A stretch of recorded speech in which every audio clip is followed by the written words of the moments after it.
त्रिस्तरीय पंचायत व्यवस्था में 3 स्टेप हैं। एक तो जिला पंचायत, दूसरा क्षेत्र पंचायत और फिर लास्ट में आती है ग्राम पंचायत।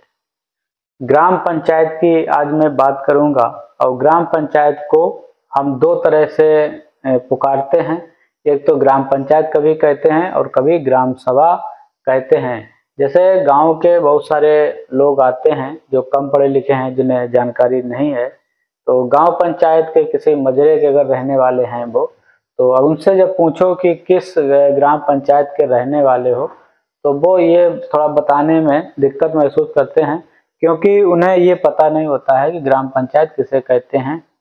और बहुत सारे लोग ग्राम पंचायत और ग्राम सभा को भी एक ही समझते हैं, लेकिन दोनों में अंतर है। तो ग्राम सभा किसे कहते हैं और ग्राम पंचायत किसे कहते हैं, आज के इस वीडियो में मैं इसी पे बात करूंगा।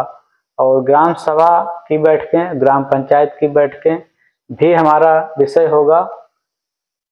किसका कितना कोरम होता है ये भी मेरा विषय होगा। और इससे पहले मैं आपसे कहूँगा, अगर ग्राम सभा के बारे में रुचि रखते हैं, जानकारी चाहते हैं, ग्राम सभा के बारे में बहुत सारी जानकारियां होती हैं जो नहीं पता चलती हैं, तो अगर इसके संबंध में आप जानकारी चाहते हैं तो हमारे चैनल को सब्सक्राइब कर लीजिएगा, वीडियो को लाइक और शेयर भी कर दीजिएगा लोगों तक। तो ग्राम पंचायत और ग्राम सभा, पहले हम ग्राम सभा की बात करेंगे। ग्राम सभा एक स्थायी संस्था है, एक स्थायी इकाई है सबसे निचले स्तर पे पंचायती राज व्यवस्था में। और ग्राम पंचायत एक अस्थायी इकाई है, निर्वाचित इकाई है। जो गांव सभा के सदस्य होते हैं वो जो भी गांव पंचायत की वोटर लिस्ट होती है, ग्राम पंचायत की जो वोटर लिस्ट होती है, उस वोटर में लिस्ट में जो भी मतदाता शामिल होते हैं वो सारे मतदाता ग्राम सभा के सदस्य होते हैं। यानी वो सारे व्यक्ति, महिला पुरुष जो भी हों, जो 18 वर्ष के ऊपर हो गए, मतदाता सूची में उनका नाम है, तो वो गांव सभा के सदस्य हो गए। और ऐसे लोगों की संख्या मिलकर गांव सभा बनती है। और गांव सभा के सदस्यों के द्वारा जब वार्ड मेंबर और प्रधान का चुनाव किया जाता है वोटिंग के माध्यम से, तब वह एक ग्राम पंचायत का रूप लेती है। ग्राम पंचायत एक विधिक इकाई कहेंगे अधिनियम के हिसाब से, और ग्राम सभा एक स्थायी इकाई है जो बराबर बनी रहती है। ग्राम पंचायत का चुनाव 5 साल के लिए होता है और 5 साल के बाद वो भंग हो जाती है, फिर दोबारा चुनाव होता है। तो गांव सभा की बात हो गई। बहुत सारे लोग जो 18 वर्ष की उम्र के हैं, वोटर लिस्ट में उनका नाम है, सदस्य हैं। गांव सभा की बैठकें कितनी होनी चाहिए, तो अधिनियम के हिसाब से पहले कम से कम रबी और खरीफ जायद 3 बैठकें अनिवार्य थीं, लेकिन बाद में कम से कम 4 बैठकें होना कर दिया गया। साल में 4 बैठकें कम से कम ग्राम सभा की होनी चाहिए। एक तो जनवरी माह में, दूसरी अप्रैल माह में, तीसरी जुलाई या अगस्त माह में, और फिर चौथी होती है अक्टूबर माह में। अब ज़्यादातर 2 अक्टूबर गांधी जयंती पे ही गांव सभा की बैठकें बुलाई जाती हैं।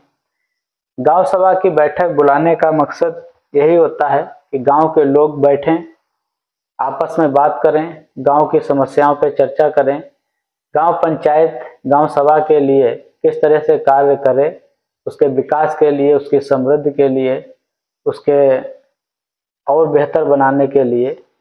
तो उस गांव सभा की बैठक में सार्वजनिक रूप से, सामूहिक रूप से गांव सभा के सदस्यों द्वारा प्रस्ताव रखे जाते हैं और गांव सभा उसे स्वीकार करती है, उन प्रस्तावों को, कि फला फला कार्य गांव पंचायत द्वारा कराए जाएंगे। तो ये मुख्य उद्देश्य होता है ग्राम सभा का। ग्राम पंचायत में वार्ड मेंबर होते हैं जिन्हें ग्राम पंचायत सदस्य कहते हैं, और प्रधान, इनको मिलकर ग्राम पंचायत बनती है।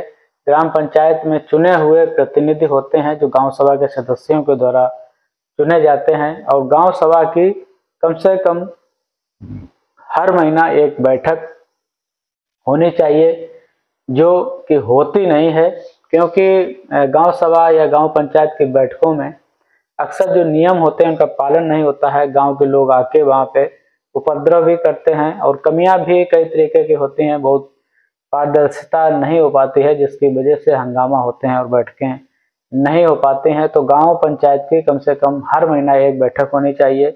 साथ ही साथ ग्राम पंचायत के तमाम कार्यों को सुचारू रूप से चलाया जा सके, उसके लिए समितियों का गठन होता है। 6 समितियां होती हैं। उन समितियों की भी मासिक बैठक होनी चाहिए, जिसमें प्रशासनिक समिति होती है, नियोजन एवं विकास समिति होती है, निर्माण कार्य समिति होती है, परिवार एवं स्वास्थ्य कल्याण समिति होती है, जल प्रबंधन समिति होती है और शिक्षा समिति होती है। सारी समितियां होती हैं। समितियों के अलग अलग कार्य होते हैं, अलग अलग उनके सभापति होते हैं, सदस्य होते हैं। तो मुख्य रूप से ये हो गया। अब कोरम की हम बात कर लें। अगर गांव सभा की बैठक हो रही है तो उसके लिए कोरम की आवश्यकता पड़ती है, और वो कोरम होता है जो भी गांव सभा के सदस्य हैं उनका कम से कम 5% उपस्थिति होनी चाहिए। अगर मान लीजिए आपके यहाँ 2000 वोटर हैं, 2000 सदस्य हैं गांव सभा के, तो कम से कम 100 लोगों की उपस्थिति वहां पे होनी चाहिए कार्रवाई के लिए। अगर कोरम के अभाव में बैठक निरस्त की जाती है और फिर अगली बार बैठक बुलाई जाती है, अगर कोरम पूर्ण नहीं होता है तब वो फिर बगैर कोरम के ही बैठक की जाती है। और गांव पंचायत में कोरम पूर्ति 2/3 के बराबर होनी चाहिए। मतलब अगर 10 सदस्य हैं आपके यहाँ, 12 सदस्य हैं, तो 12 के गुणे 2 कर दें और भाग इसमें 3 कर दें, जो भी संख्या है। कम से कम इतने सदस्य होने चाहिए गांव पंचायत की बैठक कराने के लिए। और साथ ही साथ बैठक बुलाने का कार्य जो होता है वो गांव पंचायत के सचिव का होता है। गांव पंचायत का सचिव इन बैठकों को बुलाता है। प्रधान द्वारा इन बैठकों की अध्यक्षता की जाती है। अगर प्रधान उपस्थित नहीं होते हैं तो प्रधान द्वारा नामित सदस्य भी बैठक की अध्यक्षता कर सकता है। और इन दोनों बैठकों की कार्रवाई, एक कार्रवाई रजिस्टर होता है ग्राम पंचायत का, उस पर कार्रवाइयाँ दर्ज की जाती हैं। सचिव द्वारा कार्रवाइयाँ दर्ज की जाती हैं। जो भी प्रस्ताव पारित होते हैं वो उसमें दर्ज किए जाते हैं। तो इस तरह आज के इस वीडियो में गांव पंचायत और गांव सभा के बारे में संक्षेप में आपको बताया, और इसी कड़ी में आगे हम गांव पंचायत से संबंधित और बातें हैं जो मैं आपको बताऊंगा। हमारे चैनल को सब्सक्राइब करके जाइएगा, वीडियो को शेयर भी लोगों तक जरूर करिएगा।